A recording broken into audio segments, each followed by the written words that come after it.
right, good morning, everyone.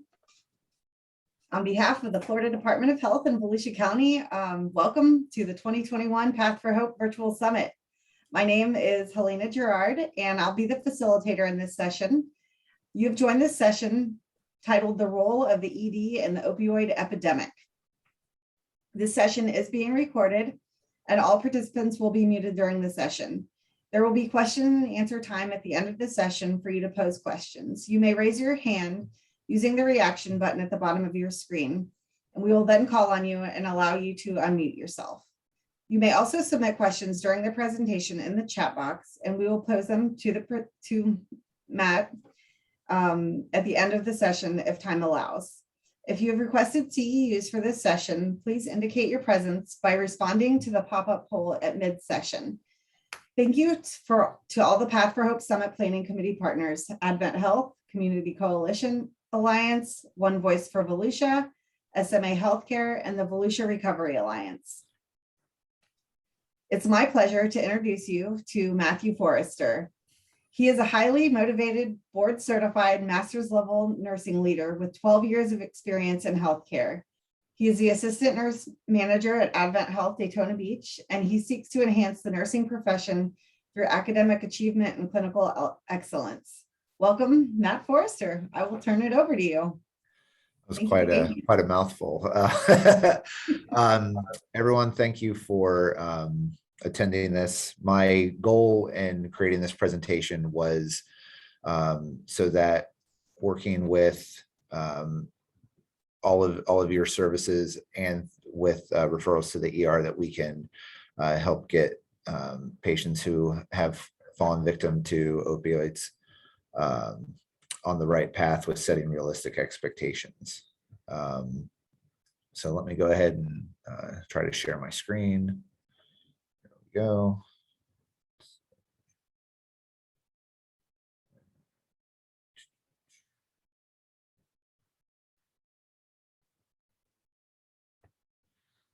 So again, my name is Matt Forster. I'm an assistant nurse manager at AdventHealth Daytona Beach and Port Orange. We service both facilities. And this presentation is the role of the emergency department in the opioid epidemic. Just a couple learning objectives. You all will be able to understand the role of the emergency department and be able to identify resources post-discharge from the emergency department. Just a little bit about me. I've worked in the ER setting since 2008 after I got out of the Marine Corps, and I've been an RN since 2012. In 2017, I obtained my ER board certification, furthering my commitment to patients who have fallen victims to opioids and other traumatic conditions. This presentation means a lot to me because I've had multiple friends and colleagues who suffer with addiction, and I've just seen how it's torn their families apart. So how did we get here? Back in the 90s, and I think another presenter will talk more highly on this, but there was a rise in prescribing opioids to try and treat pain as a vital sign. What we learned as time went on was that this didn't necessarily, these drugs were highly addictive, and as those prescription pipelines dried up, you find that individuals started using other illicit substances, prescriptions, and heroin. As the path of addiction strengthens, individuals require stronger opioids, and this has given rise to the use of synthetic opioids like fentanyl.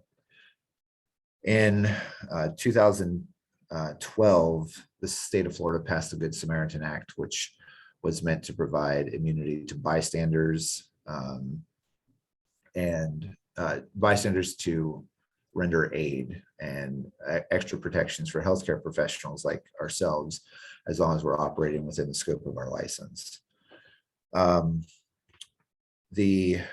In 2018, we adopted House Bill 21, which implemented the use of the E-FORCSE system, which we'll talk about a little bit more in a second, placed prescribing limits on providers and allowed prescribers to issue opioid antagonists such as Narcan and Suboxone.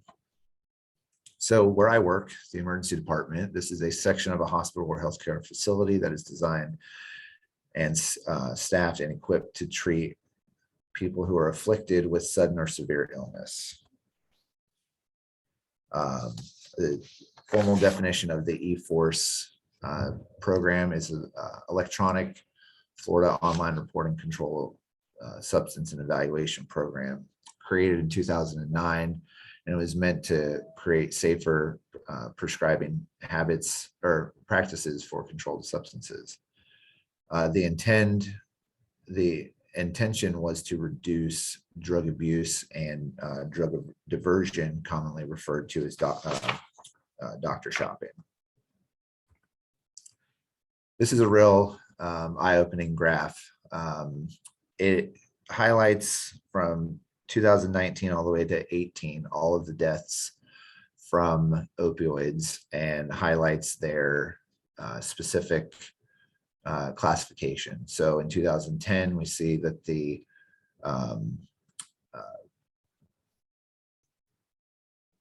prescription deaths from prescription opioids kind of hits a peak.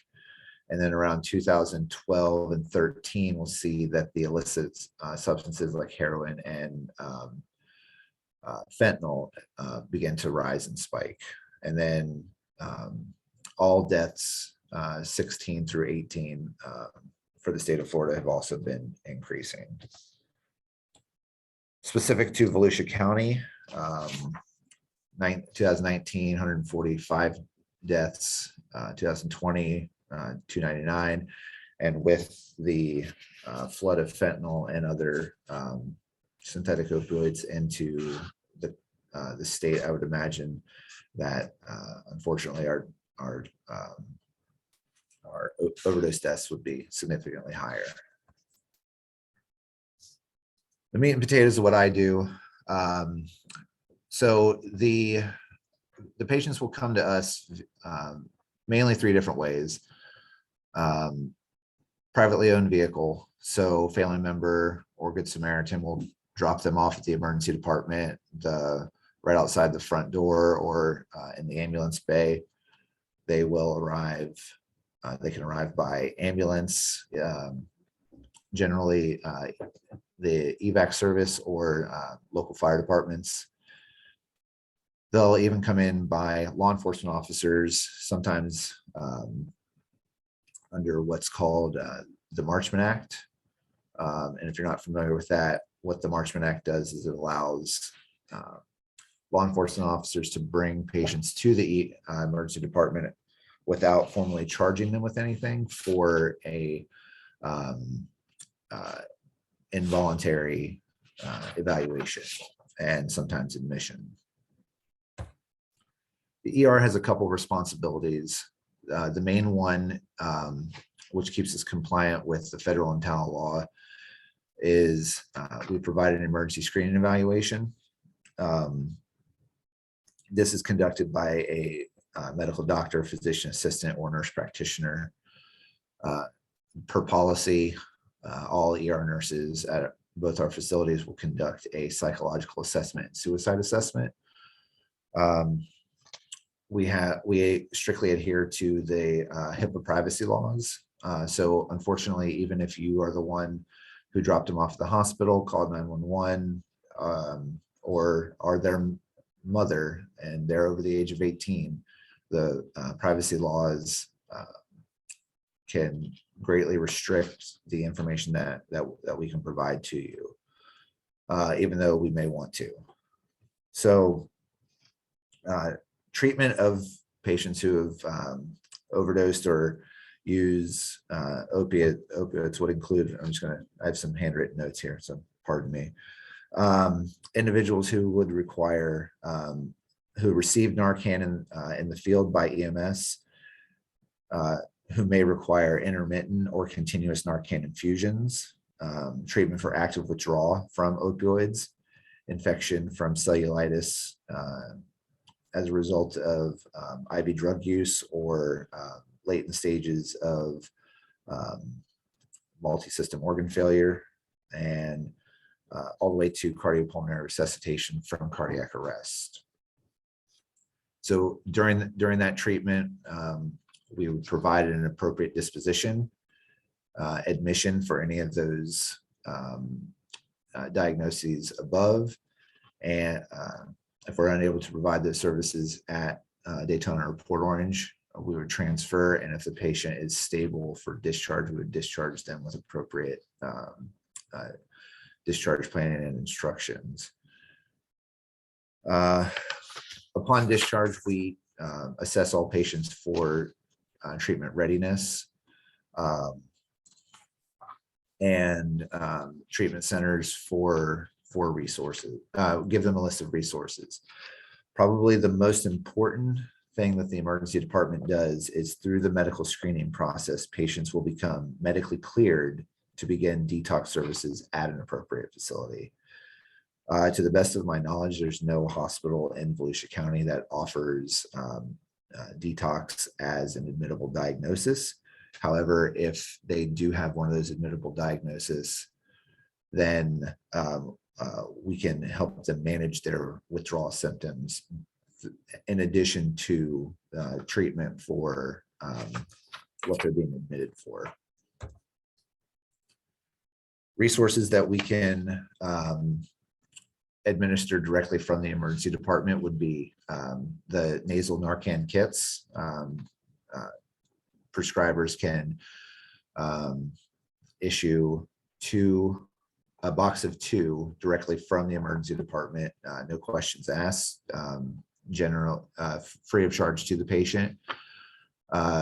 Case management has put together a harm reduction checklist, which includes things like, don't use alone, use clean needles, those types of things, and can also give community resources such as SMA, which has a 24-hour triage intake team, Volusia Recovery, which offers peer recovery specialists and other services, and then the American Addictions Center's information.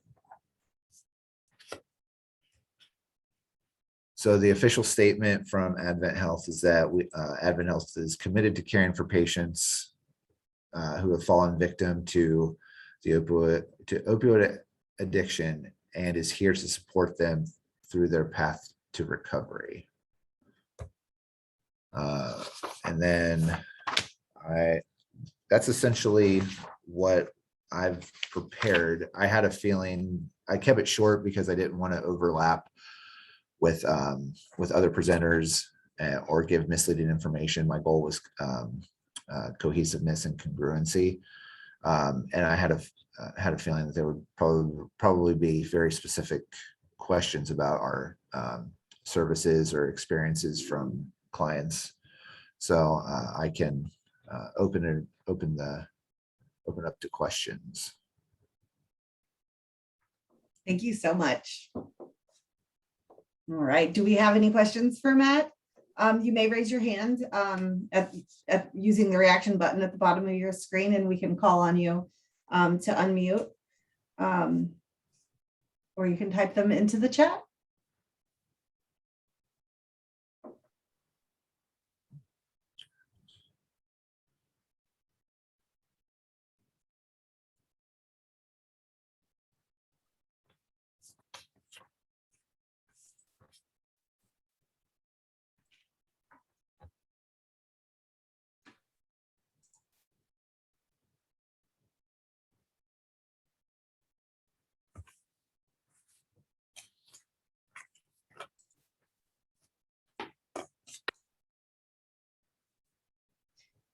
There's no questions. Oh, okay. If there's no questions, I did a really good job. Okay, go ahead. You did a great job. You said that you work overnight, and I just do you have experience working during the day? Is overnight the time that you find the most, or is it? yeah, if you talk to the law enforcement community, they would agree that more stuff happens at nights. I haven't tracked, or the department doesn't really keep that kind of data, who comes in at what time.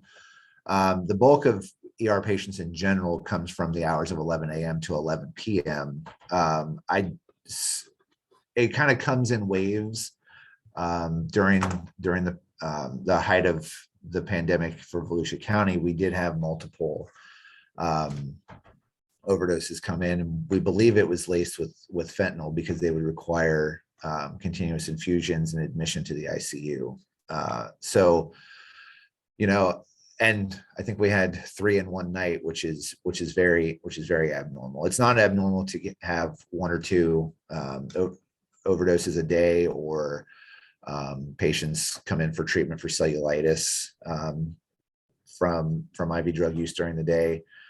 But as the more severe patients who have overdosed, that would require what we call an ESI level 2, or emergency severity index, which is, I meant to talk about this in the presentation, I forgot, but scored out of 1 to 5, 1 being cardiac arrest or having a heart attack, and 5 being needing a prescription refill or a paper cut. These individuals are going to be scored at a level 2, so they have the potential to be very sick very fast. So you mentioned a Narcan infusion or naloxone infusion. Correct. Is that so I know the nasal kind. Correct. That's what we'll dispense. That's what Okay. we'll dispense on discharge. Then we have the one-time IV push medications of naloxone, which sometimes the paramedics or the firefighters will carry. The problem with naloxone is that it has a very short half-life, meaning that it wears off very quickly, and oftentimes before the drug can leave the individual system. So they'll still have opioids in their system and have the side effects from the opioids, such as respiratory depression, bradycardia, those kinds of things. So, and as what we're finding is that as the heroin becomes laced with other things, the life of the drug outlives the half-life of the medication. So we'll have to put them on a continuous infusion, which we can turn up and down. It's essentially a bottle or a bag of naloxone that's administered continuously. So we're monitoring because the thing with naloxone, we're putting them into withdrawal, so we have to manage their withdrawal symptoms at the same time. So these patients are very they require a lot of intense monitoring, and they'll be on that for 12, 24 hours sometimes, depending on how long. And the goal of that infusion is to prevent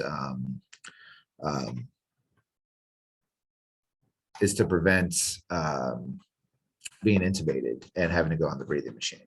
So as many times as I've learned about naloxone, I did not know that was a thing. it's, I mean, in the public health section and even pre-hospital, it's not, unless they're being transported inter-facility. So, but the drugs are getting stronger, which means we are requiring other things until we can the pharmaceutical companies can come up with a stronger Narcan. So Right.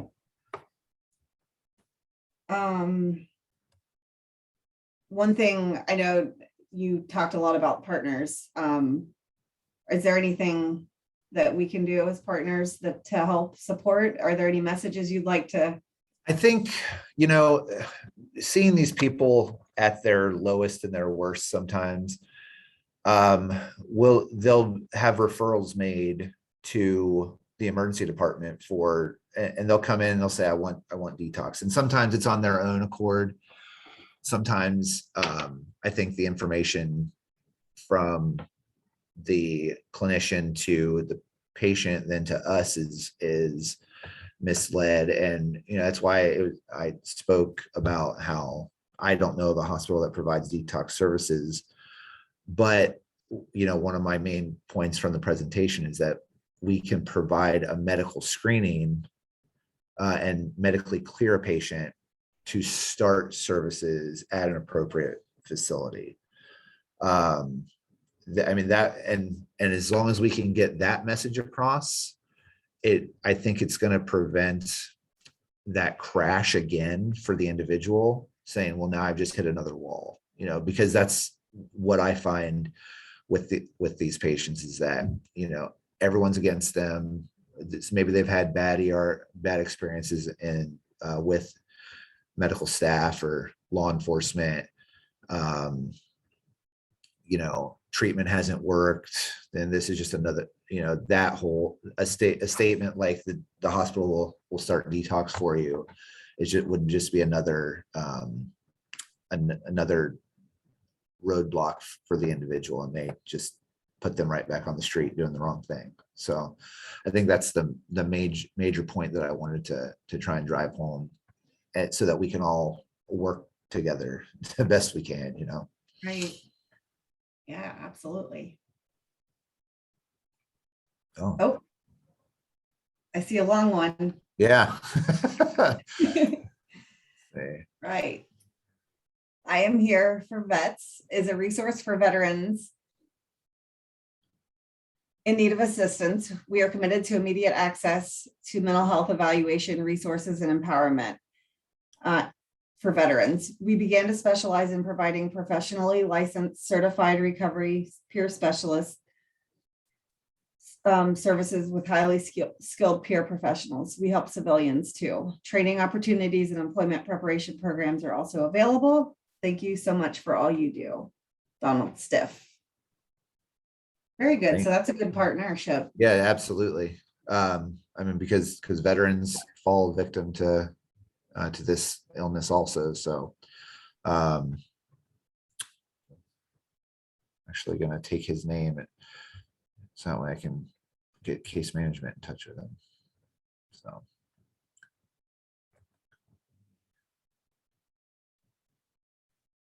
Donald, do you want me to unmute you so you can talk?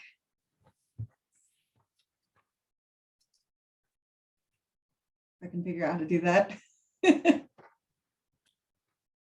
All right, let's see. It says I'm unmuted. Can you hear me? Yay! Hey, what's up, guys? I was sitting here listening to everything. Awesome. I don't know where y'all were the first hour. I sat in on the fire chief that was giving a presentation about what they got going on in Ocala, I think in Marion counties. Just awesome to see the willingness and the drive to move beyond outdated or thoughts and opinions or services and take us into, man, to get us as boutique as we need to be to catch everybody. But yeah, I Am Here for Vets is something that we started back in 2014, kind of started out of anger, to tell you the truth, but it turned into just a big effort to help veterans. That turned into a very big effort to train people to help veterans. And so it's just kind of grown and whatever, and continues to.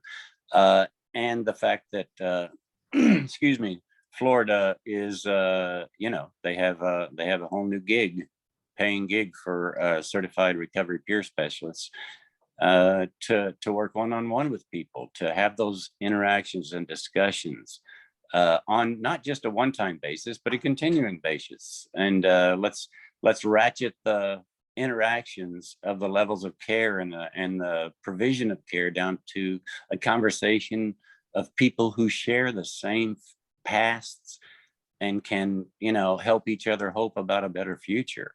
That's just awesome. That's what we're really, really, really excited about, is getting the level of care down to the community and to the affected and disaffected people getting together in those communities by whatever means. I know telecare is probably the preferred these days, but it's the community. It's keeping people out of isolation. It's letting them know what's out there. It's letting them know that they're heard, regardless of the nonsense or brilliance that comes out of their mouth. We just need to let them know that they are heard. If they feel heard, then maybe they will try to listen to us. Mhm. But I don't want to monopolize anything. I just wanted to say thank you so much for everything that you do, for all the presenters, for everybody. I'm going to be attending something every session, I think. So I look forward to hearing some great stuff from other people. And thanks again. Thank you very much. I want to definitely, that change of mindset. I know that personally, when I was in an active addiction, I had doctors say things to me that pushed me, that I shut down. I didn't ask for help. And another encounter with a doctor saved my life because I was heard. And so when I hear your presentation, and I think how many because your mindset is so, it's open, and you have like, there's not I didn't catch a hint of judgment or compassion. No. I'm a practice what I preach, your kid. Hey, look, if it's practice what you preach, I practiced alcohol till it was perfect, so I don't practice anymore. And that's been, luckily for a long time. But heck, getting one person, even if it is myself, with the help of others, many others, and with the acknowledgement that I was going to fail over and over again. You know what I mean? I'm out there and loving to death all the people that do everything, and I'm loving the people who go to one-time, recoveries or whatever treatments, and they get it. I love those people. I think one of your presenters, Karen Shrapek, is one of those. But it's. I heard lately that the new trend of conversation is kind of especially on the VA side, is let's let them fail at a lower level, right? And then we can move them out into community care if they need a higher level or whatever. And I reminded them that they're failing at the highest level already. The fact, the ability to live and function and care for themselves without a foreign substance in their system. Well, excuse me, without an illicit and life-endangering foreign substance in their system. They're failing at that. Now, if that doesn't rate a bed in a recovery facility, I don't know what does. So there is some disconnect on the veteran side of the house. I'm really encouraged what I'm hearing on your side and the different sides of the house that are being presented here. The outs, what I heard from the police chief, what I heard from you guys, what I'm sure I will hear along the way is a community effort to help people. And if we have to have the same kind of weaning out process at the top of the veteran mental health and treatment recovery apparatus, then maybe that's where we need to push. And that's, veterans are my focus predominantly, but that's just my thing. But anybody who wants to help a veteran can say, if there is a bed anywhere in a veteran's community available, and he is not already in a veteran facility, that's we're not doing our job. Somebody's not doing their job. I don't know. I mean, if there's a person in needs and that needs a bed, and we got a bed, and we're squabbling about pennies and change and cents and all this stuff, you know what I mean?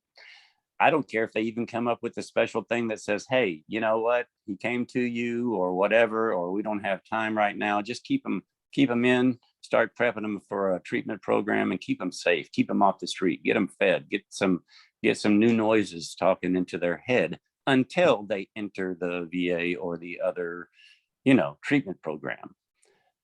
We don't need to have people waiting 1, 15 or 30 days or more for a bed. It's just not that this is something that just shouldn't happen. So the disconnects are what we are starting to work out. The presenters in this platform are starting to work that out. And the peer movement, guys, is moving and just growing by leaps and bounds. So it seems like a convergence, and I hate to give COVID credit for anything, but COVID did kind of force the telecare systems down people's throats. So it's definitely optimizing what's available out there. So anyway, I really just want to thank you again for what you do. Thank you for the opportunity to listen to all these guys. And I just wish you the best of the days. If there's anything that we, Recovering Futures, or I Am Here for Vets, can do to help, we will. Thank you. And Matt, you have another thank you. Regina in the chat said, thank you for all that you do. Not having been personally affected by addiction, it's very important and helpful to me to learn to try to understand how I can help. Yeah, the Good Samaritan Act, gives you the ability to, not that you couldn't call 911 or render aid, but if you find someone who is in need, we all just need to, love each other the best we can and help people out the best we can. So. Absolutely. All right. Do we have any more questions? Comments? All right. Well, okay. Then we can have a little bit of give you a little extra time back, a little longer break. Thank you so much, Matt. It was really great to learn. I learned a lot, and it's what you do is amazing and so super important. So the attendees, please use your link in the chat to complete the evaluation survey at the end of this session. Thank you to Florida State University for managing the summit evaluations. If you requested CEUs, you must complete the survey to not the Florida State. There is a second survey in the chat that is SurveyMonkey, and that one is for your CEUs separate from Florida State. Thank you all for attending the session. Please go to your summit program PDF or pathforhope.com/summit2021, also in the chat, and click on the link for your next session that you'd like to attend. And thank you again, Matt. It was so great to meet you and work with you on this. Thanks a lot. Let me know if there's anything I can do in the future. Of course, you too. Thank you. Have a great day. You too.